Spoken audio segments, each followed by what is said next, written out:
إن الحمد لله نحمده ونستعينه ونستغفره ونعوذ بالله من شرور أنفسنا ومن سيئات أعمالنا. من يهده الله فلا مضل له ومن يضلل فلا هادي له، وأشهد أن لا إله إلا الله وحده لا شريك له، وأشهد أن محمدا عبده ورسوله. يا أيها الذين آمنوا اتقوا الله حق تقاته ولا تموتن إلا وأنتم مسلمون. يا أيها الناس اتقوا ربكم الذي خلقكم من نفس واحدة وخلق منها زوجها وبث منهما رجالا كثيرا ونساء، واتقوا الله الذي تساءلون به والأرحام إن الله كان عليكم رقيبا. يا أيها الذين آمنوا اتقوا الله وقولوا قولا سديدا يصلح لكم أعمالكم ويغفر لكم ذنوبكم، ومن يطع الله ورسوله فقد فاز فوزا عظيما. أما بعد، فإن خير الحديث كتاب الله، وخير الهدي هدي محمد صلى الله عليه وسلم، وشر الأمور محدثاتها، وكل محدثة بدعة، وكل بدعة ضلالة، وكل ضلالة في النار. أعوذ بالله من الشيطان الرجيم. بسم الله الرحمن الرحيم. قاف والقرآن المجيد بل عجبوا أن جاءهم منذر منهم فقال الكافرون هذا شيء عجيب أإذا متنا وكنا ترابا ذلك رجع بعيد قد علمنا ما تنقص الأرض منهم وعندنا كتاب حفيظ بل كذبوا بالحق لما جاءهم فهم في أمر مريج. أفلم ينظروا إلى السماء فوقهم كيف بنيناها وزيناها وما لها من فروج والأرض مددناها وألقينا فيها رواسي وأنبتنا فيها من كل زوج بهيج تبصرة وذكرى لكل عبد منيب. ونزلنا من السماء ماء مباركا فأنبتنا به جنات وحب الحصيد والنخل باسقات لها طلع نضيد رزقا للعباد وأحيينا به بلدة ميتا كذلك الخروج. كذبت قبلهم قوم نوح وأصحاب الرس وثمود وعاد وفرعون وإخوان لوط وأصحاب الأيكة وقوم تبع كل كذب الرسل فحق وعيد. أفعينا بالخلق الأول بل هم في لبس من خلق جديد. وقال تعالى: أعوذ بالله من الشيطان الرجيم. بسم الله الرحمن الرحيم. إنا أنزلناه في ليلة القدر وما أدراك ما ليلة القدر ليلة القدر خير من 1000 شهر تنزل الملائكة والروح فيها بإذن ربهم من كل أمر سلام هي حتى مطلع الفجر. اسلامی بھائیو، اللہ تعالیٰ کی حمد و ثنا، اس کی بڑائی، اس کی دی ہوئی نعمتوں پر اس کا شکر بجا لانا، اس کی طرف سے فرض کیے گئے تمام عبادات کو وقت پر انجام دینا، یہ ہم سب انسانوں کی پیدائشی ذمہ داری ہے اس رب کے لیے جو اس کائنات کا اکیلے خالق و مالک و رازق ہے اور اکیلے ہی اس کائنات کے نظام کو چلانے والا بھی ہے. اور درود و سلام نازل ہو آخری نبی محمد عربی صلی اللہ علیہ وسلم پر، جن کے ذریعے اللہ تعالیٰ نے یہ پیارا دین قرآن و حدیث اور کتاب و سنت کی شکل میں ہم تمام لوگوں تک پہنچایا. میرے بھائیوں، اللہ تعالیٰ کی بے شمار نعمتیں ہم تمام لوگوں پر ہیں. انہی نعمتوں میں سے ایک بڑی نعمت یہ بھی ہے، موجودہ نعمت، حالیہ نعمت، وہ یہ ہے کہ ہم اور آپ نے اپنی عمر کے حساب سے رمضان المبارک کا یہ مہینہ پایا. علماء کہتے ہیں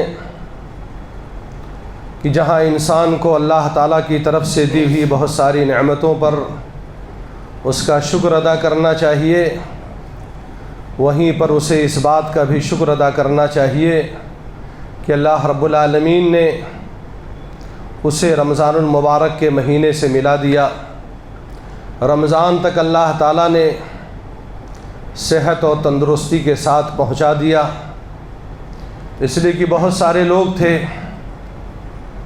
ان لوگوں کی بات نہیں کرتا جو عبادت نہیں کرتے تھے، مسجدوں میں نہیں آتے تھے، قرآن کی تلاوت نہیں کرتے تھے، بلکہ ان لوگوں کی بات ہے جو لوگ یہاں اعتکاف بیٹھا کرتے تھے، جو لوگ اس مسجد میں کئی بار قرآن ختم کیا کرتے تھے، جو لوگ حافظ قرآن کے پیچھے کھڑے ہو کر پوری تراویح کی نماز پڑھا کرتے تھے، جو لوگ نیکیاں کرنے کے لیے اس مہینے کا انتظار کرتے تھے، آج وہ اس بیچ میں اس رمضان میں ہمارے درمیان نہیں ہیں۔ یہ ان کی چاہت تھی، ان کی خواہش تھی۔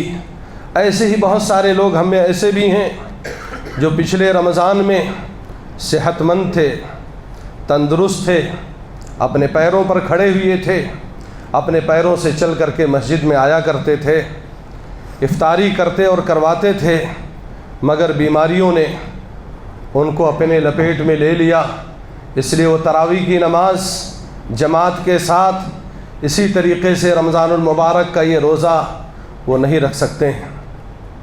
یہ اس بات کی دعوت دیتا ہے، اور بھی بہت ساری چیزیں ہیں۔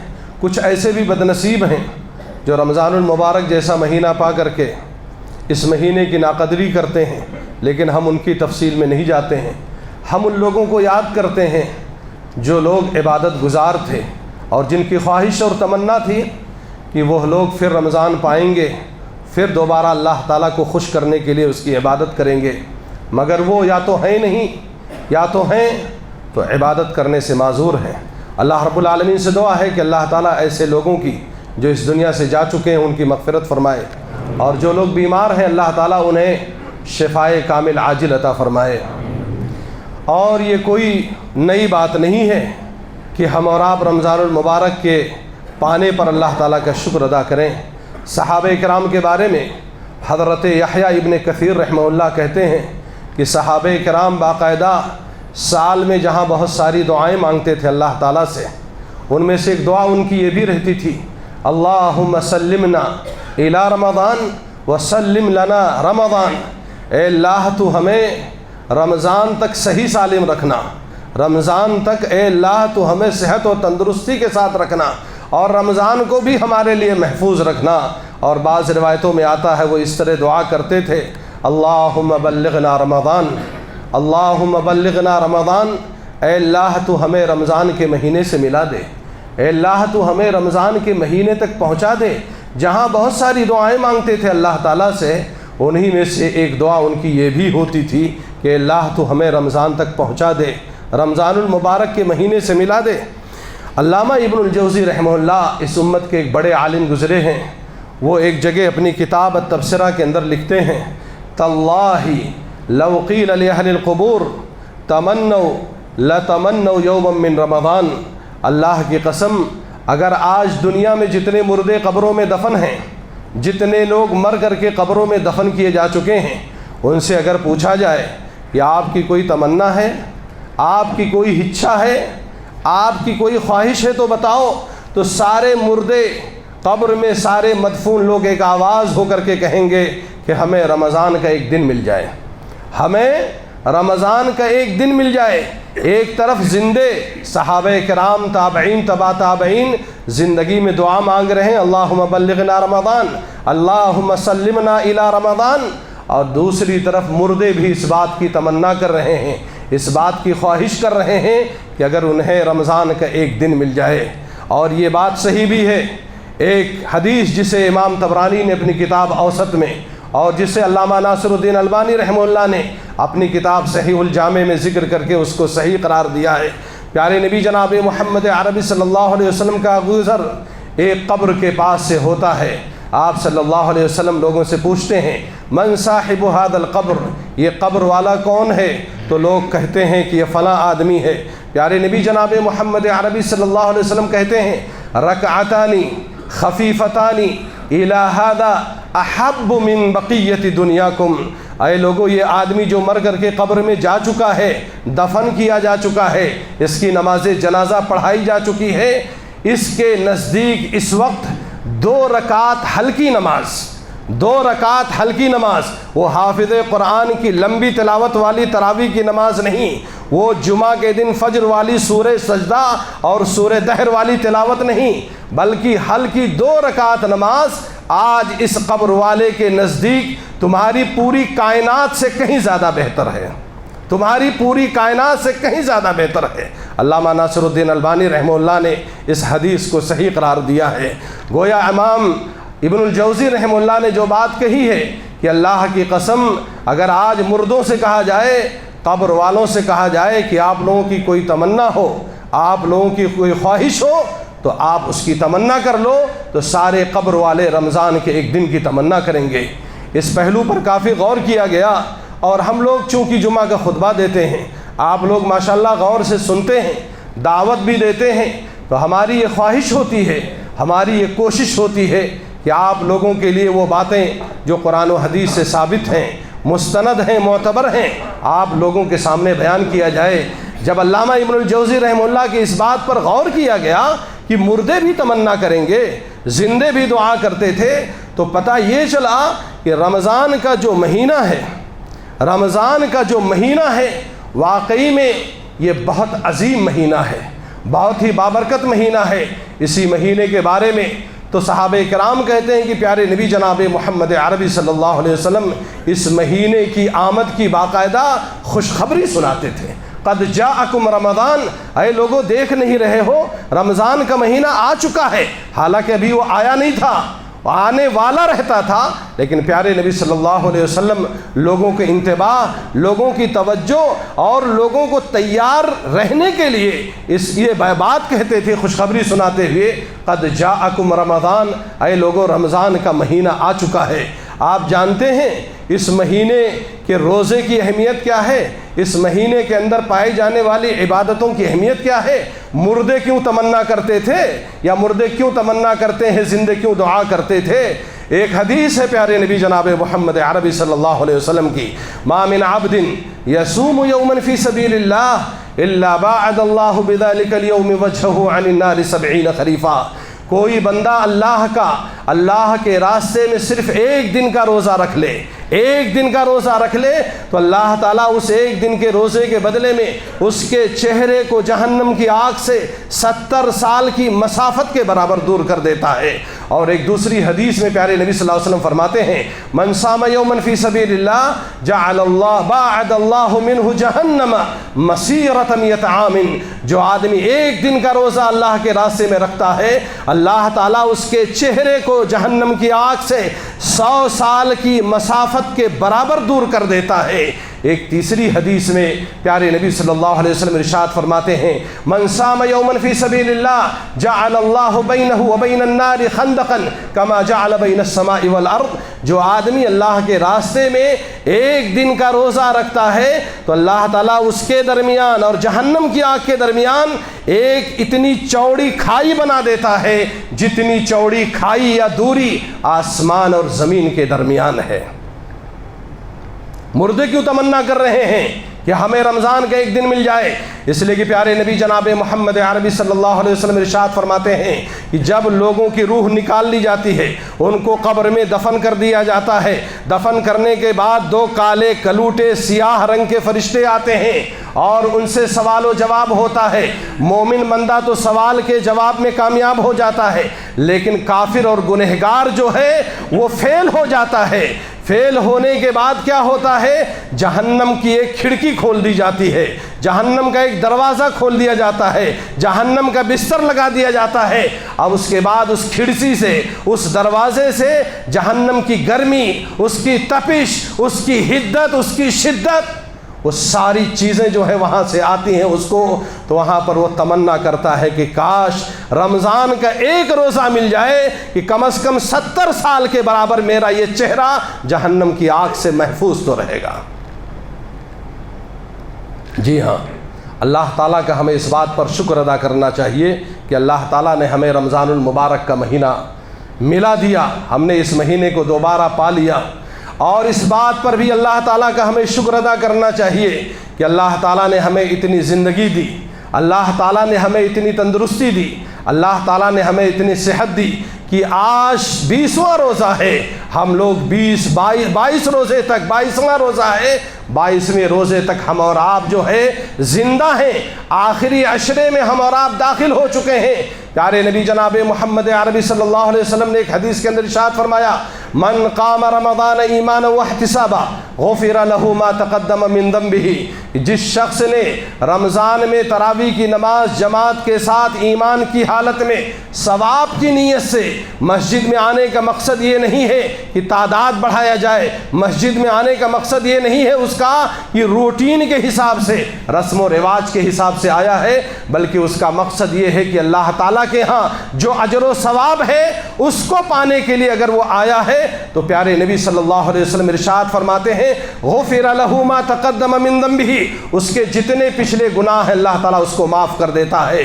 دوسری حدیث میں پیارے نبی صلی اللہ علیہ وسلم ارشاد فرماتے ہیں من قام مع الامام حتى ينصرف كتب له قيام ليلة، جو شخص حافظ قرآن کے ساتھ امام تراویح کے ساتھ سلام پھیرنے تک کھڑا رہا، اس میں وہ لوگ نہیں شامل ہیں جو لوگ تراویح کی نماز پڑھ کر کے وتر چھوڑ کر کے چلے جاتے ہیں، علماء نے کہا وہ اس فضیلت میں نہیں شامل ہے، کان کھول کر کے سن لیں۔ اس لیے کہ میں دیکھتا ہوں کہیں کہیں کسی مسجد میں آدھی مصلیوں کی تعداد جو ہے وہ تراویح پڑھنے کے بعد چلی جاتی ہے، ایسا لگتا ہے کہ یہ دوسری تہجد کی نماز پڑھنے والے ہیں، یہ دوسرا قیام لیل کرنے والے ہیں، یہ گھر میں جا کر کے پورے گھر والوں کو اکھاڑ کر کے پھینک دیں گے۔ پیارے نبی صلی اللہ علیہ وسلم نے فرمایا کہ جس شخص نے حافظ قرآن کے ساتھ امام تراویح کے ساتھ تراویح کی نماز جماعت کے ساتھ پڑھی، یہاں تک کہ اس نے سلام پھیر دیا، کتب لہ قیام لیلۃ، پوری رات تہجد کا ثواب لکھا جاتا ہے۔ دن کے روزے کا ثواب کیا ہے؟ 100 سال کی مسافت کے برابر اس کے چہرے کو اللہ جہنم کی آگ سے دور کر رہا ہے، اور یہاں تراویح کی نماز کا ثواب یہ ہے جماعت کے ساتھ پورے رات جو ہے تہجد کا ثواب مل رہا ہے۔ اسی لیے سعودی عرب کے سابق بڑے عالم دین علامہ محمد بن صالح العثیمین رحمہ اللہ کہتے ہیں کہ روزے دار کا معاملہ بڑا عجیب و غریب ہے، دن میں بھی عبادت میں ہے، بھلے ہی وہ سوتا رہے، یہ نہیں کہ نماز سے سو جائے، ظہر میں سو جائے، عصر میں سو جائے، فجر میں سو جائے، نہیں، اگر اس کی نیند نہیں پوری ہوئی ہے یا بھوک اور پیاس کی وجہ سے اس کا بدن کمزور ہے، بدن میں سستی ہے، وہ اگر آدھا 1 گھنٹہ عبادت کر لیتا ہے تو بھی وہ عبادت میں ہے۔ وہ اپنی دکان کا شٹر کھول کر کے آ کر کے مال خریدتا اور بیچتا ہے تو بھی وہ عبادت میں ہے، وہ افطاری کا سامان خرید رہا ہے تو بھی عبادت میں ہے، وہ اپنے بچوں کے لیے عید کا سامان، سیوئیں کھلانے پلانے کا سامان خرید رہا ہے تو بھی عبادت میں ہے۔ روزہ دار اگر روزے کی حالت میں ہے تو اس کا دن بھی عبادت میں ہے، اور رات میں تو اس کو تہجد کا ثواب ملتا ہی ملتا ہے۔ اب بات سمجھ میں آتی ہے تھوڑی بہت کہ صحابہ کرام رمضان ہی کی دعا کیوں مانگتے تھے۔ اب بات سمجھ میں آتی ہے کہ مردے بھی رمضان کا ایک دن بانے کی تمنا اور خواہش کیوں کرتے تھے، اس لیے کہ پورا رمضان، اور ہاں اللہ تعالیٰ کا ایک بڑا احسان یہ بھی ہے کہ ہم اور آپ نے اس سال کا آخری عشرہ بھی پا لیا، آخری عشرے میں داخل ہو چکے ہیں، اس عشرے کی 2 راتیں گزر چکی ہیں، اس کی آج تیسری رات ہے۔ ام المومنین عائشہ رضی اللہ تعالیٰ عنہ اس آخری رات میں، آخری عشرے میں پیارے نبی جناب محمد عربی صلی اللہ علیہ وسلم کی عبادت کے معمول کا ذکر کرتے ہوئے کہتی ہیں کہ پیارے نبی صلی اللہ علیہ وسلم رمضان کے پہلے عشرے میں، رمضان کے دوسرے عشرے میں رات میں قیام بھی کرتے تھے، رات میں سوتے بھی تھے، رات میں بیویوں سے ہم بستری بھی کرتے تھے، ان کا بھی حق ادا کرتے تھے، مگر کیا فرماتی ہیں، جیسے ہی رمضان کا آخری عشرہ شروع ہوتا تھا پیارے نبی جناب محمد عربی صلی اللہ علیہ وسلم کی عبادت کا حال پہلے اور دوسرے عشرے سے بھی الگ ہو جاتا تھا۔ کیا فرماتی ہیں، ان کے الفاظ سنیے، کان رسول اللہ صلی اللہ علیہ وسلم یجتہد فی العشر الاواخر ما لا یجتہد فی غیرہ، اللہ کے نبی صلی اللہ علیہ وسلم رمضان کے اس آخری 10 راتوں میں وہ عبادت کرتے تھے، وہ اتنی عبادت کرتے تھے، اتنی محنت کرتے تھے جتنی محنت اللہ کے نبی صلی اللہ علیہ وسلم رمضان کے پہلے اور دوسرے عشرے میں نہیں کرتے تھے۔ پھر اس کے بعد محنت کی کچھ کیفیت بیان کر رہی ہیں کہ پیارے نبی صلی اللہ علیہ وسلم محنت کیسے کرتے تھے۔ وہ حدیث میں آتا ہے اذا دخل العشر شد مئزرہ واحیا لیلہ وایقظ اہلہ، جیسے ہی رمضان کا آخری عشرہ شروع ہوتا تھا آپ کی محنت کا حال یہ ہوتا تھا شد مئزرہ، اپنی تہبند کو باندھ لیتے تھے۔ یہ اس کا ظاہری تحت اللفظ ترجمہ ہے، لیکن اس کا اصلی معنی، اس کا اصلی مفہوم جو علماء نے ذکر کیا ہے شد مئزرہ، کہ رمضان کے پہلے عشرے میں سوتے بھی تھے، جاگتے بھی تھے، بیویوں سے بھی ملتے تھے، دوسرے عشرے میں بھی، مگر جیسے ہی آخری عشرہ شروع ہوتا تھا بستر کو چھوڑ دیتے تھے، بیویوں سے اللہ کے نبی صلی اللہ علیہ وسلم الگ ہو جاتے تھے اللہ تعالیٰ کی عبادت کرنے کے لیے۔ آپ کے اگلے پچھلے گناہ معاف تھے۔ آپ سے کہا بھی صحابہ کرام نے کہ آپ رات رات بھر کیوں عبادت کرتے ہیں؟ اتنی لمبی نماز کہ رکوع بھی آپ کا قیام کے برابر ہے، سجدہ بھی آپ کا قیام کے برابر ہے۔ پیارے نبی صلی اللہ علیہ وسلم نے فرمایا افلا اکون عبدا شکورا، کیا میں اللہ تعالیٰ کا شکر گزار بندہ نہ بنوں، اللہ تعالیٰ کا شکر نہ ادا کروں؟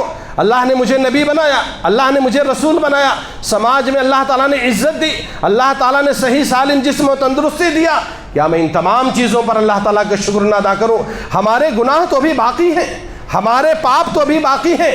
پیارے نبی صلی اللہ علیہ وسلم رمضان کا آخری عشرہ شروع ہوتے ہی اپنی بیویوں سے الگ ہو جاتے تھے، اور الگ ہونے کے بعد کیا کرتے تھے؟ یحیی اللیل، عبادت کے ذریعے پوری رات آپ صلی اللہ علیہ وسلم جاگا کرتے تھے، جبکہ آپ کا معمول کبھی ایسا نہیں ہوتا تھا کہ آپ صلی اللہ علیہ وسلم پوری رات جاگیں، مگر آخری عشرہ ملنے کے بعد پیارے نبی صلی اللہ علیہ وسلم پوری رات جاگتے تھے۔ ام المومنین عائشہ رضی اللہ عنہ کہتی ہیں کہ آپ اکیلے نہیں جاگتے تھے، اکیلے ہی عبادت نہیں کرتے تھے، وَأَيْقَظَ أَهْلَهُ، اپنی بیویوں اور اپنے بچوں کو بھی پیارے نبی صلی اللہ علیہ وسلم جگایا کرتے تھے۔ ہمارے لیے اس بات کی خوش نصیبی ہے، اللہ تعالیٰ کا ہمیں اس بات پر شکر ادا کرنا چاہیے کہ اللہ تعالیٰ نے ہمیں صرف رمضان سے نہیں ملایا بلکہ رمضان کے آخری عشرے سے ملایا۔ اس عشرے کی بڑی فضیلت ہے، اس عشرے کی فضیلت کے لیے بات کافی ہے کہ انہی آخری 10 راتوں میں اللہ رب العالمین نے قرآن مجید کو لوح محفوظ سے سمائے دنیا پر جو ایک گھر ہے جس کا نام بیت العزہ ہے، یہ ایک بارگی اللہ تعالیٰ نے لوح محفوظ کو انہی 10 راتوں میں سے ایک رات میں اللہ تعالیٰ نے قرآن مجید کو نازل فرمایا ہے۔ آپ تو سننے کے بعد آپ کو لگتا ہی نہیں ہوگا اس میں کون سی بڑی بات ہے، آپ کو تو کچھ لگتا ہی نہیں ہوگا قرآن نازل ہوا، مولوی صاحب کیا ہوا اس سے؟ ارے ایک یہودی نے کہا عمر بن خطاب رضی اللہ تعالیٰ عنہ سے الیوم اکملت لکم دینکم واتممت علیکم نعمتی ورضیت لکم الاسلام دینا۔ اس آیت میں اللہ نے حجۃ الوداع کے موقع پر پیارے نبی سے کہا آج کے دن میں نے آپ کا دین کمپلیٹ کر دیا، اسلام کو بطور دین میں نے پسند کر لیا، اپنی نعمت میں نے تم لوگوں پر تمام کر دی، مکمل کر دی۔ تو ایک یہودی نے کہا یہ آیت اگر یہودیوں پر نازل ہوئی ہوتی تو ہم اس کو اپنے مذہب کا سب سے بڑا عید منا لیتے۔ قرآن نازل ہوا، آخری کتاب لوح محفوظ سے ایک بارگی یہ بیت العزہ پر نازل ہوا۔ اس کے بعد 23 سالوں میں مختلف اوقات میں مختلف حالات میں جیسے جیسے ضرورت پڑی اللہ رب العالمین اس قرآن کو نازل کرتا گیا۔ آخری عشرے کی فضیلت یہ ہے کہ اس میں قرآن نازل ہوا ہے، اور جس رات میں یہ قرآن نازل ہوا ہے اللہ تعالیٰ نے کیا فرمایا؟ اِنَّا أَنزَلْنَاهُ فِي لَيْلَةٍ مُبَارَكَةٍ، ہم نے اس رات کو بابرکت بنا دیا۔ وہ بابرکت رات انہی 10 راتوں میں ہے۔ جس رات میں قرآن کا نزول ہوا اللہ تعالیٰ نے فرمایا وہ رات بابرکت ہو گئی، برکت والی رات ہو گئی، اس میں برکت ہی برکت ہے۔ اسی لیے تو اللہ تعالیٰ نے سورۃ القدر کے اندر ارشاد فرمایا تنزل الملائکۃ والروح، تنزل الملائکۃ والروح فیہا بإذن ربہم۔ اس بابرکت رات میں، جس رات میں قرآن مجید کا نزول ہوا ہے، جو رات لیلۃ القدر ہے، اس رات کی خیریت، اس رات کے خیرات، اس کے برکات، اس کے اندر پائی جانے والی عبادتوں کو دیکھ کر کے بے شمار فرشتے اس رات میں آسمان سے نازل ہوتے ہیں۔ بلکہ ایک روایت میں جس کے راوی ابو ہریرہ رضی اللہ تعالیٰ عنہ ہے، یہ بھی روایت صحیح الجامع کے اندر ہے، پیارے نبی صلی اللہ علیہ وسلم فرما رہے ہیں کہ کنکریوں کی تعداد سے بھی زیادہ فرشتے اس رات میں آسمان سے نازل ہوتے ہیں۔ کتنے فرشتے ہیں؟ کنکریوں کی تعداد سے بھی زیادہ۔ یہ آخری عشرے کی فضیلت ہے۔ اس آخری عشرے میں اللہ تعالیٰ نے قرآن مجید کو نازل کیا، اور جس رات میں اللہ تعالیٰ نے نازل کیا یہ رات بابرکت ہے۔ اس میں فرشتے کثرت سے نازل ہوتے ہیں، اور صرف فرشتے ہی نہیں نازل ہوتے ہیں، سلام سلام، اس رات میں اللہ تعالیٰ کی طرف سے عذاب سے، سزاؤں سے، جہنم کی آگ سے چھٹکارے کے لیے سلامتی نازل ہوتی ہے باقاعدہ۔ اور بعض مفسرین نے، بعض حدیث کے شارحین نے اس کی شرح کیا ہے، لا یستطیع الشیطان ان یعمل فیہا سوءا، شیطان اس رات میں کوئی غلط کام نہیں کر سکتا ہے۔ یہ رات سلامتی والی ہے۔ اس رات کی فضیلت کیا ہے؟ بہت ساری فضیلتیں ہیں، تقریباً 11-12 فضیلتیں اور قرآن و حدیث کی روشنی میں بیان کی گئی ہیں۔ اس رات کی ایک فضیلت یہ بھی ہے، فیہا یفرق کل امر حکیم، آنے والا جو 11 مہینہ ہے، آنے والے جو 11 مہینے 20 دن ہیں، یعنی رمضان کا بھی 20 دن ملا لیجئے، شوال سے لے کر کے شعبان، اور آنے والے رمضان کا 20 دن، آنے والے 11 مہینے 20 دن کے اندر جو بندوں کے ساتھ معاملات ہونے والے ہیں، روزی کا جو معاملہ ہونے والا ہے، ایکسیڈنٹ کا جو معاملہ ہونے والا ہے، کاروبار میں اپ ڈاؤن کا جو معاملہ ہونے والا ہے، گھروں میں جو مصیبت آنے والی ہے، زمین اور دھرتی پر جو کچھ انسانوں کے ساتھ ہونے والا ہے، فیہا یفرق کل امر حکیم، لوح محفوظ میں 50,000 سال پہلے پیارے نبی نے فرمایا کہ اللہ تعالیٰ نے آسمان و زمین کو پیدا کرنے سے 50,000 سال پہلے پوری مخلوق کی تقدیر کو لکھ دیا ہے، وہ لوح محفوظ میں محفوظ ہے۔ مگر اسی بابرکت رات میں، اسی لیلۃ القدر میں جس میں قرآن نازل ہوا ہے، اسی رات میں آنے والے سال کے معاملات لوح محفوظ سے اتار کر کے فرشتوں کے حوالے کیے جاتے ہیں۔ ان کے ساتھ ایسا کرنا، ان کے ساتھ ایسا کرنا، ان کے ساتھ ایسا کرنا، ان کو اتنی روزی دینا، اتنا کم کر دینا، یہ سارے معاملات اسی رات میں طے ہوتے ہیں۔ ارے یہ رات اتنی بڑی ہے، اتنی عظیم ہے کہ اللہ تعالیٰ اپنے نبی سے کہہ رہا ہے وَمَا أَدْرَاكَ مَا لَيْلَةُ الْقَدْرِ۔ یہ ایک انداز ہے قرآن کا۔ قرآن جب کسی چیز کی اہمیت کو بیان کرنا چاہتا ہے تو استفہام کے انداز میں پوچھتا ہے، جیسے اللہ تعالیٰ نے کیا کہا، القاریۃ ما القاریہ الحاقۃ ما الحاقہ وما ادراک ما الحاقہ۔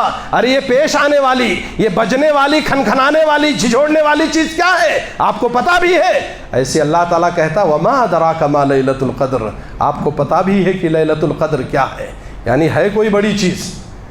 اور امام سفیان بن عیینہ کہتے ہیں کہ جب اللہ تعالیٰ یوں کہے وما ادراکا، تو اللہ تعالیٰ اس کے فوراً بعد اس کا جواب بھی دیتا ہے کہ یہ ہے اس کا، اور اگر یدریک کہے تو اللہ تعالیٰ اس کا جواب نہیں دیتا ہے، آگے بڑھ جاتا ہے۔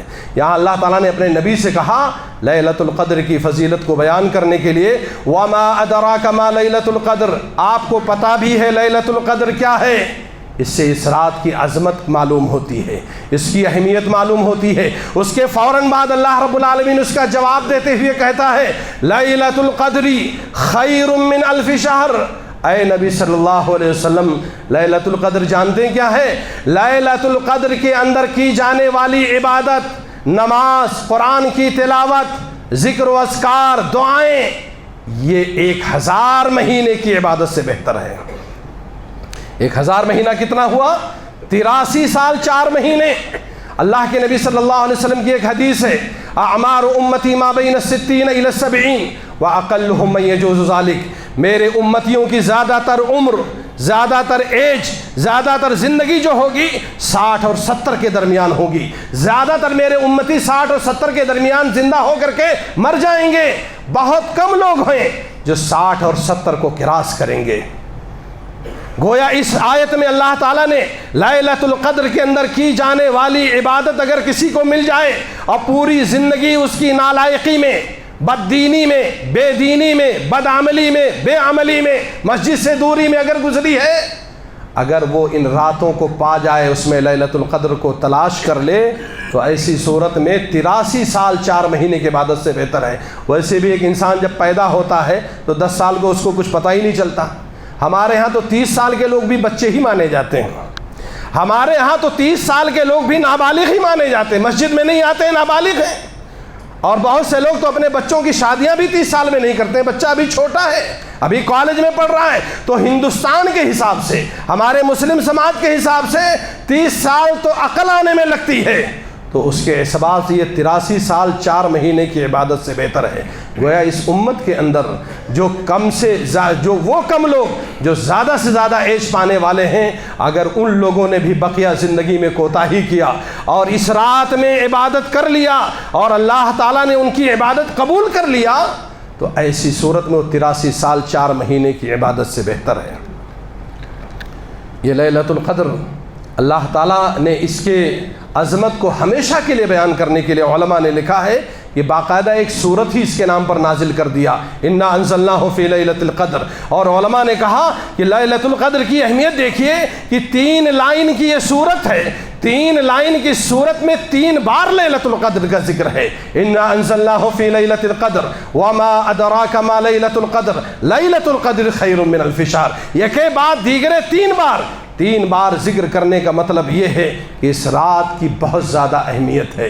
اسی لیے تو پیارے نبی جناب محمد عربی صلی اللہ علیہ وسلم کو شروع میں پتہ نہیں چلا کہ یہ لیلۃ القدر کب ہے، پہلے عشرے میں ہے کہ دوسرے عشرے میں ہے کہ تیسرے عشرے میں ہے۔ پیارے نبی پہلے ہی عشرے میں اعتکاف میں بیٹھ گئے، پھر دوسرے سال آپ دوسرے عشرے میں اعتکاف بیٹھے، پھر اللہ کی طرف سے وحی آئی کہ اللہ کے نبی لیلۃ القدر تو آخری عشرے میں ہے، لیلۃ القدر آخری عشرے میں ہے۔ تب آپ صلی اللہ علیہ وسلم نے اپنی زندگی کے آخری ایام تک آخری عشرے میں اعتکاف کیا۔ جی ہاں، کیوں اعتکاف کیا؟ علماء نے پوچھا اعتکاف کیوں جائز ہے، اعتکاف کیوں مشروع ہے؟ بتائیے۔ اعتکاف کو جو جائز قرار دیا، پیارے نبی کی جو سنت قرار پائی، صرف اور صرف لیلۃ القدر کو تلاش کرنے کے لیے، لیلۃ القدر کو تلاش کرنے کے لیے۔ اس لیے کہ اعتکاف کے جو شرائط ہیں کہ آدمی دنیا کے لوگوں سے کٹ جائے، اپنی بیویوں سے الگ ہو جائے، اپنے بچوں سے الگ ہو جائے، اور ایسی جگہ احتکاف کرے جہاں پر جمعہ اور جماعت ہوتی ہو تاکہ اس کو بلا ضرورت مسجد سے نکلنے کی ضرورت نہ پڑے، جہاں پر باتھ روم کا انتظام ہو، جہاں پر اس کے لیے آسانی کے ساتھ کھانا اور پانی آ سکے، ایسی مسجد میں اعتکاف کرے۔ اس لیے کہ اعتکاف کا مطلب یہ ہے کہ وہ اسپیشلی خصوصی طور پر پرائیویٹلی لیلۃ القدر کو تلاش کرنے کے لیے مسجد میں بیٹھا ہوا ہے۔ اللہ کے نبی صلی اللہ علیہ وسلم نے اعتکاف کیا۔ یہ سارا منظر، یہ ساری فضیلتیں، یہ ساری باتیں ام المومنین عائشہ رضی اللہ تعالی عنہ سن رہی تھیں۔ انا انزلناہ فی لیلۃ القدر وما ادراک ما لیلۃ القدر، خود ہی تو کہتی ہے نا، پیارے نبی آخری عشرے میں بڑی محنت کرتے تھے، رات بھر جاگتے تھے، اعتکاف کرتے تھے، بیویوں سے الگ ہو جاتے تھے۔ یہ سارا منظر دیکھ رہی ہیں، قرآن کا نزول ہو رہا ہے بیت عائشہ میں، سب کچھ سمجھ رہی ہیں۔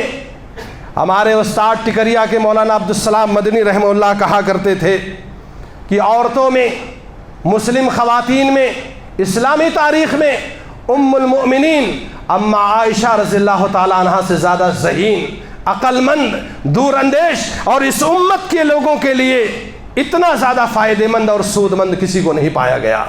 دیکھا کہ یہ رات اتنی فضیلت والی ہے، 83 سال 4 مہینے کی عبادت سے بہتر ہے، اس میں قرآن نازل ہوا ہے، یہ رات بابرکت ہے، اس میں لوح محفوظ سے لوگوں کے سارے معاملات زمین پر اس رات میں اتارے جا رہے ہیں، بار بار اللہ تعالیٰ لیلۃ القدر کر رہا ہے۔ پوچھ بیٹھی ارائیتا ان وافقت لیلۃ القدر، اللہ کے نبی یہ بتائیے کہ اگر میں زندہ رہوں، یہ رات پا جاؤں تو کیا مانگوں اللہ تعالیٰ سے، اللہ رب العالمین سے کیا مانگوں؟ پیارے نبی جناب محمد عربی صلی اللہ علیہ وسلم نے ارشاد فرمایا کہ یہ رات اگر تمہیں مل جائے تو کثرت سے تم یہ دعا پڑھو، اللہم انک عفو تحب العفو فاعف عنی، اللہم انک عفو تحب العفو فاعف عنی، اے اللہ تو معاف کرنے والا ہے، اے اللہ تو معافی کو پسند کرتا ہے، اے اللہ تو مجھے معاف کر دے۔ علماء نے اس پر بھی نوٹ چڑھایا کہ آل لیڈی گناہوں کی بخشش کے لیے بہت سارے جملے بہت ساری دعائیں ہیں. رب اغفر لی وتب علی انک انت التواب الرحیم، استغفر اللہ واتوب الیہ، استغفر اللہ الذی لا الہ الا هو الحی القیوم واتوب الیہ. سید الاستغفار جیسی دعا پیارے نبی نے سکھائی، لیکن اللہ کے نبی صلی اللہ علیہ وسلم نے اس رات میں خصوصی طور پر ان کے سوال کے جواب میں یہی دعا کیوں سکھائی؟ کیا فرق ہے رب اغفر لی میں، کیا فرق ہے استغفر اللہ اللہم انک عفو میں؟ تو عربی زبان کے جو ماہرین ہیں وہ بھی تلاش میں رہتے ہیں، اور ہمارے علماء کافی محنت کرتے ہیں. یاد رکھنا، علماء کی ناقدری مت کرنا، علماء کی ناقدری مت کرنا. کٹیر منڈل کی مسجد سونی ہو گئی امام مقبول کے جانے کے بعد، امام مقبول صاحب کے بیمار ہونے کے بعد یہ مسجد سونی ہو گئی. یہاں آیا کرتے تھے ہم لوگ، آج 6 مہینہ ہو جاتا اس مسجد میں آنے کی. امام حسن بصری نے کیا کہا تھا؟ لولا العلماء لولا العلماء لصار الناس کالبہائم. اگر زمین میں علماء نہیں ہوتے تو یہ سارے انسان جانور ہوتے. یہ علماء محنت کرتے ہیں، علماء کوشش کرتے ہیں آپ کی ہدایت کے لیے. علماء نے اس بات پر کافی غور کیا، کافی محنت کیا کہ پیارے نبی جناب محمد عربی صلی اللہ علیہ وسلم نے اس اتنی بڑی رات میں اپنی بیوی کے سوال کے جواب میں ان کے شوق اور جذبے کو دیکھتے ہوئے دعا کیوں سکھائی؟ اس کی حکمت جب معلوم کی تو اس کی 4 حکمتیں معلوم ہوئی. پہلی حکمت تو یہ ہے کہ عربی زبان میں رب اغفر لی سے بھی گناہ معاف ہوتے ہیں، وتب علیہ کہنے کی وجہ سے بھی لوگوں کی توبہ قبول ہوتی ہے، اللہم انک عفو کہنے کی وجہ سے بھی گناہ معاف ہوتے ہیں. مگر ان دونوں الفاظ میں ایک باریک سا فرق ہے. باریک سا فرق یہ ہے کہ رب اغفر لی وتب علیہ پڑھنے کی وجہ سے گناہ معاف ہوتے ہیں، مگر گناہوں کا جو ریکارڈ ہے، گناہوں کے جو آثار ہیں، گناہوں کے جو نشانات ہیں، وہ بندے کے نام اعمال میں محفوظ رہتے ہیں. ریکارڈ میں لکھا رہتا ہے کہ اس نے فلاں فلاں ٹائم پر یہ گناہ کیا ہے. البتہ گناہ معاف ہو چکے ہیں، جیل سے رہائی مل چکی ہے، مگر فائل تو یہ ہے کہ 10 سال پہلے اس نے مرڈر کیا ہے، 10 سال پہلے اس نے جھوٹ بولا ہے، اس نے چوری کیا ہے، زنا کیا ہے. مگر اس دعا کی ایک خاصیت یہ ہے کہ اس دعا کو پڑھنے کی وجہ سے نہ صرف گناہ معاف ہوتے ہیں، بلکہ گناہوں کا جو ریکارڈ ہے، گناہوں کی جو فہرست ہے، گناہوں کے جو نشانات ہیں، گناہوں کے جو آثار ہیں ہم انسانوں کے نام اعمال میں، اس کو بھی ہمیشہ کے لیے ڈیلیٹ کر دیا جاتا ہے. پوری فائل کو کلین اور نیٹ کر دیا جاتا ہے. 83 سال 4 مہینے کی عبادت سننے میں آپ کو معمولی لگتا ہوگا. 10 روپیہ کمانے کے لیے، 100 روپیہ، 1000 روپیہ کمانے کے لیے، نیکیاں کمانے کے لیے کتنی محنت کرنی پڑتی ہے. ایک روایت میں آتا ہے کہ پیارے نبی صلی اللہ علیہ وسلم کو جب آپ سے کہا گیا، آپ کو بتایا کہ آپ کے عمریوں کی عمر تو 60 اور 70 ہوگی، تو آپ صلی اللہ علیہ وسلم کو لگا کہ میرے امتیوں کی عمر تو بہت زیادہ ہے، اس لیے کہ آپ کو تو یہ بھی پتا تھا، آپ کو بتایا گیا تھا وحی کے ذریعے کہ پرانے لوگ تو 500 1000 سال زندگی گزار کر گئے ہیں، تو جس کی جتنی عمر ہوگی اس کی اتنی نیکیاں ہوں گی. اسی لیے پیارے نبی نے ایک حدیث میں فرمایا، خیر الناس من طال عمرہ وحسن عملہ. لوگوں میں سب سے اچھا وہ ہے جس کی جتنی لمبی عمر ہے اس کی نیکیاں بھی اتنی زیادہ ہیں. تو آپ کو لگا کہ یہ لوگ 1000 سال زندہ رہ کر کے گئے تو ان کی نیکیاں زیادہ رہیں گی، میرے امتی 60 اور 70 جئیں گے. بہت کم لوگ ہیں جو 60-70 کو کراس کریں گے. تو اللہ تعالیٰ نے اس کا بدل عطا کیا کہ آپ کو لیلۃ القدر دیا جا رہا ہے. آپ اپنے امت کے لوگوں کو کہیے کہ لیلۃ القدر کو تلاش کریں، عبادت کے ساتھ، قیام کے ساتھ، قرآن کی تلاوت کے ساتھ، اللہ کے ذکر کے ساتھ. بہرحال ام المومنین عائشہ رضی اللہ عنہا کے سوال کے جواب میں پیارے نبی نے کون سی دعا سکھائی؟ اللہم انک عفو تحب العفو فاعف عنی. اس میں ایک حکمت یہ ہے کہ صرف گناہ نہیں معاف ہوتے ہیں، بلکہ پچھلی زندگی کے جتنے گناہ ہیں ان کا جو ریکارڈ ہے اس کو ڈیلیٹ کر دیا جاتا ہے، پوری فائل کلین اور نیٹ ہو جاتی ہے. دوسری حکمت علامہ ابن القیم رحمہ اللہ کی طرف اس قول کی نسبت کی گئی ہے. وہ کہتے ہیں کہ اس دعا کے پڑھنے میں ایک حکمت اور بھی ہے. اذا كنت تدعو وتزاحمت عليك حوائجك. جب بندہ ہاتھ اٹھا کر کے اللہ کے سامنے دعا مانگتا ہے تو اس کے سینے میں بہت ساری حاجتیں ہوتی ہیں، بہت ساری ضرورتیں ہوتی ہیں.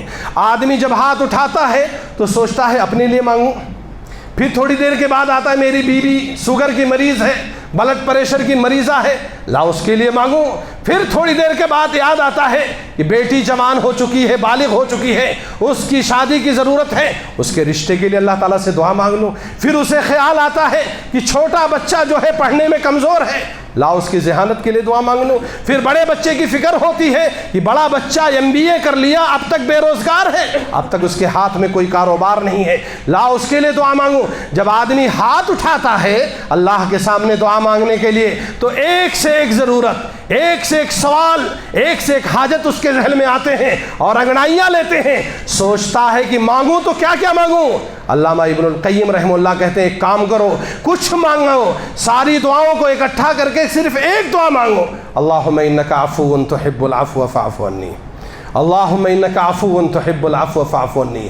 یہ دعا مانگ لو اس لیے کہ اللہ نے اگر تم کو معاف کر دیا، تمہارے گناہوں کی لسٹ کو اللہ تعالیٰ نے تمہارے نامہ اعمال سے نکال دیا تو آپ کی زندگی کی جتنی ضرورتیں ہیں بلا مانگے آیا کریں گی۔ تیسری حکمت جو بھی میں نے آپ کے سامنے کہی کہ اس رات میں لوح محفوظ سے بندوں کے جتنے معاملات ہوتے ہیں اللہ تعالیٰ اس کو لوح محفوظ سے اتار کر کے فرشتوں کے حوالے کرتا ہے، اور یہ کہا جاتا ہے کہ یہ کرو یہ کرو یہ کرو، ان کے ساتھ ایسا ہونا چاہیے، ان کو اتنی روزی دینی ہے، ان کو ایسا کرنا ہے۔ علماء نے کہا تیسری حکمت یہ ہے کہ جب بندہ اس رات میں کثرت سے دعا مانگتا ہے اللہم انک عفو تحب العفو فاعف عنی، اے اللہ تو مجھے معاف کر دے، اور اس کے گناہوں کی لسٹ اس کے نامہ اعمال سے ختم کر دی جاتی ہے، تو آنے والا جو 11 مہینے 20 دن ہے جو فرشتے طے کرنے والے ہیں، اللہ جو فرشتوں کے حوالے کرنے والا ہے، وہ 11 مہینے 20 دن بھی ڈھنگ سے گزریں گے، اس لیے کہ گناہوں کی بخشش ہو چکی ہے تو معاملہ بھی اچھا ہونے والا ہے۔ ایک حکمت مدینہ کے وسطاد، ہم سب کے وسطاد، اور اس وقت تو ماشاءاللہ مسجد نبی کے مدرس ہو چکے ہیں، اپنے والد شیخ عبد المحسن کی جگہ پر وہ مسند درس پر بیٹھ چکے ہیں، ڈاکٹر عبدالرزاق البدر صاحب جو اس وقت پوری دنیا میں غالباً دعاؤں اور اذکار کے ماہر مانے جاتے ہیں، ان کی باقاعدہ ایک کتاب ہے سیریل وائز فقہ الادعیۃ والاذکار۔ انہوں نے ایک واقعہ ذکر کرتے ہوئے کہا ہے کہ اس دعا کے فائدے انگنت ہیں، ان میں سے ایک فائدہ انہوں نے گناتے ہوئے کہا کہ مدینہ منورہ میں آخری 10 راتوں میں والد محترم کو اور دادا جان کو لے کر کے مدینہ یونیورسٹی کے پیچھے حی الجامعہ ہے، یونیورسٹی محلہ ہے، وہیں ان کا گھر ہے، ان کے گھر کی بھی زیارت نصیب ہوئی۔ ایک بار افطاری کی دعوت انہوں نے لیا، وہ کہتے ہیں اپنے والد کو اپنے دادا جان کو لے کر کے مسجد نبوی کے لیے نکلنا چاہ رہا تھا، گاڑی میں بیٹھنے جا رہا تھا کہ دیکھا کچھ دوری پر کچھ نوجوان، کچھ شباب ایک گاڑی میں زوردار آواز میں میوزک لگائے ہوئے ہیں، گانا بجائے رہے ہیں، مجھ سے رہا نہ گیا۔ داعی اور مبلغ جو ہوتا ہے اپنی ذمہ داری کو ادا کرتا ہے، وہ اپنی ذمہ داری ادا کرتا ہے، یہ رحمت ہے، یہ لوگ دعات اور مبلغین اس کائنات کے لیے رحمت ہیں۔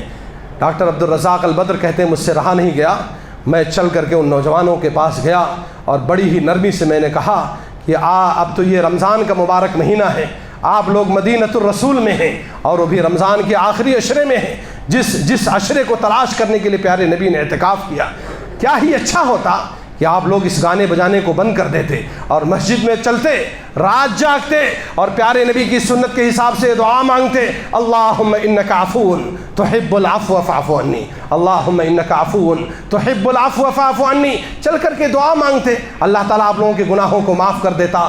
بہرحال ڈاکٹر عبدالرزاق البدر کہتے ہیں کہ ان لوگوں کو نصیحت کرنے کے بعد میں والد محترم اور دادا جان کو لے کر کے مسجد میں چلا آیا، مسجد نبوی میں 2-3 سالوں کے بعد یا سال 6 مہینے کے بعد، مجھے یاد نہیں ہے، خود ان کو بھی یاد نہیں ہے، انہوں نے کہا کچھ وقت یا کچھ مہینوں کے بعد سعودی عرب کے ایک دوسرے شہر میں ایک مسجد کے اندر میرا درس تھا، میری تقریر تھی، لیکچر دینے کے بعد جب میں وہاں پر بیٹھا تو کچھ نوجوان آئے، انہوں نے مجھ سے سوال کیا، ان میں سے سلام کیا، ان میں سے ایک نوجوان نے مجھ سے کہا شیخ مجھے جانتے ہیں؟ اتعرفنی، آپ مجھے پہچانتے ہیں؟ تو میں نے کہا نہیں پہچان سکا۔ کہا شیخ فلاں رمضان میں، رمضان کی آخری 10 راتوں میں ہاں حی الجامعہ میں آپ نے کچھ نوجوانوں کو نصیحت کیا تھا، آپ کو یاد ہے؟ شیخ نے کہا ہاں یاد آیا، کچھ لوگ گانا بجا رہے تھے ان کو نصیحت کیا تھا۔ کہا شیخ اس رات کو میں نے جا کر کے غسل کیا، وضو کیا، مسجد گیا، تحیۃ الوضو تحیۃ المسجد پڑھا اور اللہ تعالیٰ سے کثرت کے ساتھ یہ دعا مانگی، اللہم انک عفو تحب العفو فاعف عنی۔ اللہ نے مجھے معاف کر دیا، اللہ تعالیٰ نے مجھے زنا سے، شراب سے، بے نمازی سے، حالت سے وہاں سے نکال کر کے اللہ تعالیٰ نے مجھے نیک اور صالح انسان بنا دیا۔ میں آپ کے سامنے ہوں۔ ڈاکٹر عبدالرزاق کہتے ہیں کہ اپنے بچوں کے ساتھ شب بیداری کیجئے، اپنے بچوں کے ساتھ رات جاگیے۔ پیارے نبی اپنی بیوی بچوں کو جگاتے تھے اور یہ دعا پڑھاتے تھے اور پڑھتے تھے، اس لیے کہ اس سے بچوں کی اصلاح ہوتی ہے۔ پتہ یہ چلا کہ یہ دعا، اس کے فائدے انگنت اور بے شمار ہیں۔ ان میں سے ایک فائدہ یہ ہے کہ جو نوجوان، جو انسان، جو بوڑھا، جو بچہ، جو مرد اور عورت اس رات میں اس دعا کو کثرت کے ساتھ پڑھیں گے، اللہ رب العالمین ان کو نیک انسان بنا دے گا، اللہ تعالیٰ متقی و پرہیزگار بنا دے گا۔ اللہ کا شکر ہے کہ ہم اور آپ نے آخری عشرہ پا لیا ہے، اس کی 10 راتیں گزر چکی ہیں، اور بہتر تو یہ ہے ویسے حدیثیں دونوں ہیں کہ طاق رات میں لیلۃ القدر کو تلاش کرو، ایک روایت میں ہے بخاری کے کہ اس کو 10 راتوں میں تلاش کرو۔ اسی لیے علامہ ابن باز رحمہ اللہ کہتے ہیں کہ جس شخص نے ان 10 راتوں میں جاگ کر کے لیلۃ القدر کو تلاش کیا تو اس کے لیلۃ القدر پانے میں کوئی شبہ نہیں ہے۔ اور علامہ ابن القیم رحمہ اللہ کہتے ہیں لو کانت لیلۃ القدر بالسنۃ لیلۃ واحدہ، اگر یہ لیلۃ القدر سال کے کسی رات میں ہوتی تو اس کو میں پانے کے لیے، اس کو میں تلاش کرنے کے لیے ہر رات جاگتا۔ یہ 10 راتیں تو میرے لیے کچھ نہیں ہے، مگر ہائے افسوس رمضان کا آخری عشرہ شروع ہو چکا ہے اور مسلمانوں کی خریداری بھی جو ہے وہ شباب پر ہے۔ پیارے نبی عبادت میں محنت کرتے تھے، بیویوں سے الگ ہو جاتے تھے، رات بھر عبادت میں جاگتے تھے، اپنے بچوں کو جگاتے تھے، اور آج مسلمانوں کا 90% بلکہ 95% طبقہ، چاہے وہ کرلا کا کھاؤ روڈ ہو، چاہے بھیونڈی ہو، چاہے گوئنڈی ہو، چاہے بھنڈی بازار ہو، اللہ کی قسم یہ کون سی قوم ہے؟ ان کا کون سا معدہ ہے؟ ان کا کون سا پیٹ ہے؟ یہ جہنم کا گلھا ہے۔ ہاں، افطاری سے لے کر کے سحری تک یہاں جام لگا رہتا ہے۔ کیا کھاتے ہو، کیا پیتے ہو؟ اس بات دیکھیں، کھانے پینے کی اجازت ہے، اللہ تعالیٰ نے کہا کلوا واشربوا، لیکن اس کے ساتھ کہا ولا تسرفوا، حد سے تجاوز بھی مت کرو، زیادہ پانی مت پیو، زیادہ کھانا بھی مت کھاؤ۔ یہ کون سا کھانا کھاتے ہیں بھائی؟ ہم لوگ تو افطار میں چند فروٹ، 2 روٹی 2 پاؤں کھا لیتے ہیں، سحری تک بھوک نہیں لگتی ہے۔ یہ کون سا پیٹ ہے آپ کا؟ یہ کون سا معدہ ہے؟ ٹھیک ہے آپ کھاؤ، لیکن یہ سڑکوں پر جو آپ اس طریقے سے چلتے ہو، بائک لے کر کے دوڑتے ہو، مجلس لگا کر کے چلتے ہو، یہ بے حرمتی نہیں ہے لیلۃ القدر کی، یہ آخری عشرے کی بے عزتی نہیں ہے، یہ اس کی توہین نہیں ہے۔ یہی حرکت لیلۃ القدر میں اگر غیر مسلم کرتے، ہندو کرتے، یہودی کرتے تو آپ کو اعتراض ہوتا، آپ کو آبجیکشن ہوتا۔ ہماری ساری خریداری اسی رات میں ہوتی ہے، سارا جو بیلنس کپڑا ہوتا ہے اسی رات میں خریدا جاتا ہے۔ 1 بجے 1:30 بجے کرلا میں عورتیں نقاب لگا کر کے خریدتی ہیں۔ حیا شرم ہے، اللہ کا ڈر ہے۔ مجھے تو اس بات کا اندیشہ ہے جیسے اور موقعوں پر پیارے نبی کی سنت کی وجہ سے اللہ کے عذاب کا ڈر ہے، کہیں ایسا نہ ہو کہ اس رات کی عظمت کی توہین کی وجہ سے اللہ تعالیٰ کا عذاب کہیں نہ جائے۔ ایک تو عبادت نہیں کرتے ہو، رات بھر کھاتے ہو، رات بھر گھومتے ہو، اور دوسری طرف جو مسلکی علماء ہیں وہ اختلاف میں پڑے ہیں کہ 21 جاگیں، کہ 23 جاگیں، کہ 25 جاگیں، کہ 27 جاگیں، کہ 29 جاگیں۔ ارے آپ نے بخاری نہیں پڑھی ہے؟ یہ چندہ لے کر کے جو جاتے ہو، کیوں نہیں بخاری پڑھاتے ہو؟ پیارے نبی کا فرمان ہے تحروا لیلۃ القدر فی العشر الاواخر من رمضان، لیلۃ القدر کو رمضان کے آخری 10 راتوں میں تلاش کرو۔ 10 میں نہیں تو طاق راتوں میں۔ کس لیے چندہ دیا جاتا ہے؟ کس لیے مدد کی جاتی ہے؟ کس لیے زکوٰۃ کی رقم دی جاتی ہے؟ امت کے لوگوں کو بتایا جائے آخری 10 راتوں میں لیلۃ القدر تلاش کرو۔ اگر طاقت نہیں ہے تو 5 راتوں میں اختلاف میں پڑے ہوئے ہو، اس لیے کہ تم کو بھی جاگنا نہیں ہے، تم کو بھی عبادت نہیں کرنی ہے، تم کو صحیح بات امت کو نہیں بتانی ہے۔ ایک طرف یہ بھی تکلیف ہے، دوسری طرف عوام کا یہ حال ہے، اور شاید یہ عذاب ہے، یہ مسلم محلوں میں عذاب ہے۔ ممرہ میں بھی آپ چلے جائیے تو 2:30 3 بجے 4 بجے روڈ کے دونوں طرف جتنی خریداری اتنا ماشاء اللہ مال پوا بھی چل رہا ہے، اتنا ہی فرنی بھی چل رہی ہے، اتنا بھی فرائی کا آئٹم چل رہا ہے۔ ارے بیماری الگ ہے، بیمار رہو گے ہاسپٹل میں جاؤ گے، تمہارے بچے جھیلیں گے، تم جھیلو گے، لیکن اللہ تعالیٰ کے عذاب کا ڈر ہے۔ اللہ رب العالمین سے دعا ہے کہ اللہ تو ہمیں عذاب سے محفوظ رکھ۔ اس رات میں سلامتی نازل ہوتی ہے، ہو سکتا ہے اس لیے محفوظ ہو، ورنہ گناہوں پر اگر اصرار کرو گے تو اللہ تعالیٰ کا عذاب بھی آ سکتا ہے۔ اس لیے میرے بھائیو اس رات کی اہمیت کو سمجھیے۔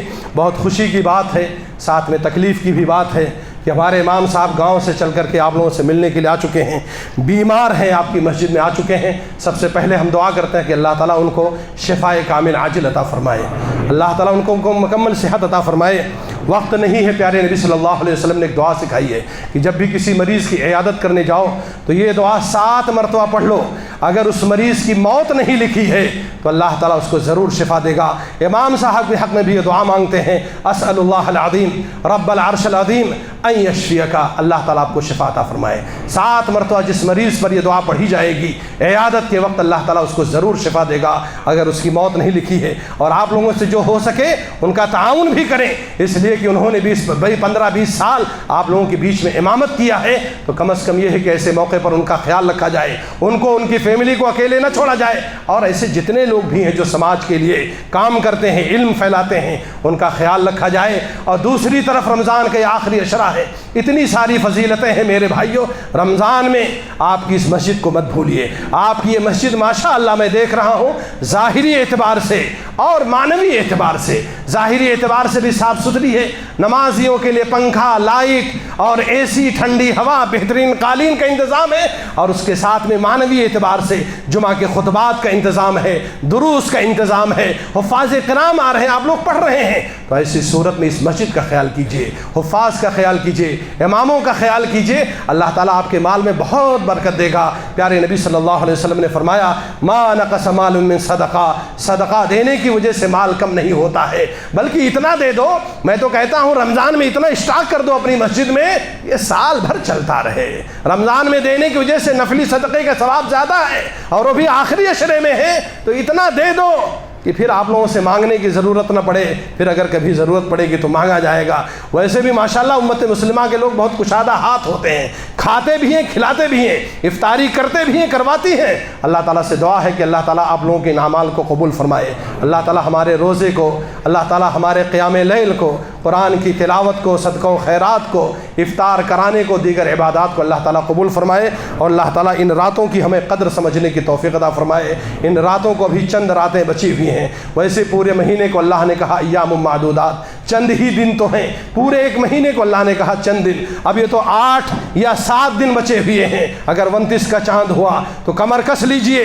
علامہ ابن الجوزی رحمہ اللہ کہتے ہیں کہ کہیں ایسا نہ ہو، اے مسلمانوں کہیں ایسا نہ ہو کہ وہ گھوڑا جو ریس کورس میں ہوتا ہے وہ تم سے زیادہ عقل مند ہو جائے، اس لیے کہ ریس کورس میں جو گھوڑا دوڑتا ہے تو دوڑتے دوڑتے جب وہ ٹارگٹ پر آتا ہے تو 2-4 ٹاپو وہ تیز بڑھا دیتا ہے تاکہ میں فرسٹ آ جاؤں۔ تو انہوں نے کہا کہیں ایسا نہ ہو کہ پہلے عشرے میں خوب محنت کیے، دوسرے عشرے میں خوب محنت کیے، اور آخری عشرہ آیا جب انعام لوٹنے کا، گناہوں کی بخشش کا، فائل کے کلین اور نیٹ کرانے کا، تو سو گئے، کھانے پینے میں لگے ہوئے ہیں، بازار میں لگے ہوئے ہیں، کہیں اس گھوڑے سے بھی زیادہ نادان نہ ثابت ہو۔ اس تھوڑی سی کمر کس لیجئے۔ عبادت کے لیے ہمت چاہیے، عبادت کے لیے حوصلہ چاہیے، اس کے لیے کوئی ضروری نہیں ہے کہ آدمی باڈی بلڈر ہو، جم میں جاتا ہو، دنیا کا مشہور فٹ بالر ہو، اس کے لیے عزم اور حوصلہ چاہیے۔ اللہ تعالیٰ سے دعا ہے کہ اللہ تعالیٰ ہمیں باقی ان دنوں میں زیادہ سے زیادہ عبادت کرنے کی توفیق عطا فرما۔